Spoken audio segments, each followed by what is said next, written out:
আমরা কম বেশি সবাই ফ্রিজে ডিম রাখি, বাট ডিম যখন ফ্রিজ থেকে বের করতে যাই তখন দেখি যে অনেক সময় ডিমটা ভেঙে যায় বা লেগে যায়, বের হতে চায় না।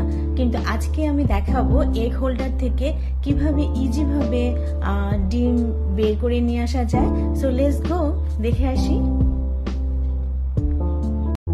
Welcome everyone. এই যে ডিমগুলো দেখতে পাচ্ছেন, এই এগগুলো কিন্তু আমরা অনেকেই একসঙ্গে অনেকগুলো কিনে থাকি, তাই না? তো এগুলো আসলে সংরক্ষণ করা অনেক ডিফিকাল্ট, বিকজ বাইরে বেশি দিন থাকলে এগুলো নষ্ট হয়ে যেতে পারে। সো দ্যাটস ওয়াই আমরা কিছু ডিম ফ্রিজে সংরক্ষণ করি। তো কিভাবে আমরা ফ্রিজে সংরক্ষণ করব সেটারও একটা টেকনিক আছে। যেমন এই যে ডিমটা দেখতে পাচ্ছেন, দেখো এদিকে দেখো, এই যে দেখতে পাচ্ছেন একদিকে শার্প, একদিকে হলো রাউন্ড টাইপের। সো আমরা কিন্তু চেষ্টা করব যে সঠিক পদ্ধতিতে এই যে এগ হোল্ডারটা দেখতে পাচ্ছেন, এই এগ হোল্ডারে সঠিক পদ্ধতিতে আমরা ডিমটা রাখার।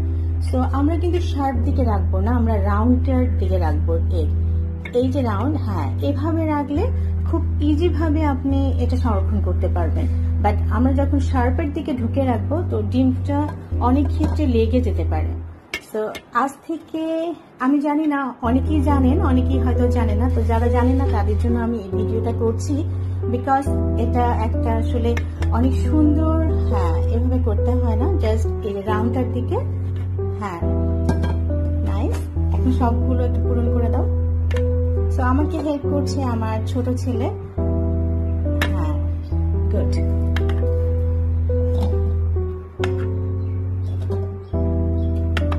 শার্পের দিকে না দিয়ে রেখে জাস্ট রাউন্ডটা দেখতে হবে। যে হ্যাঁ, আমি আবার দেখিয়ে দিচ্ছি, দেখিয়ে দাও। এই যে এটা হলো শার্প আর এটা হলো রাউন্ড।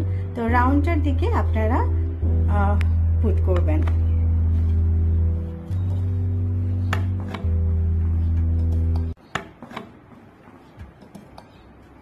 আমার এই ভিডিওটা যদি ভালো লেগে থাকে তো প্লিজ সবাই জানাবেন আমাকে কমেন্টস করে। তো আজ এই পর্যন্ত, ভালো থাকবেন, সুস্থ থাকবেন, আল্লাহ হাফেজ।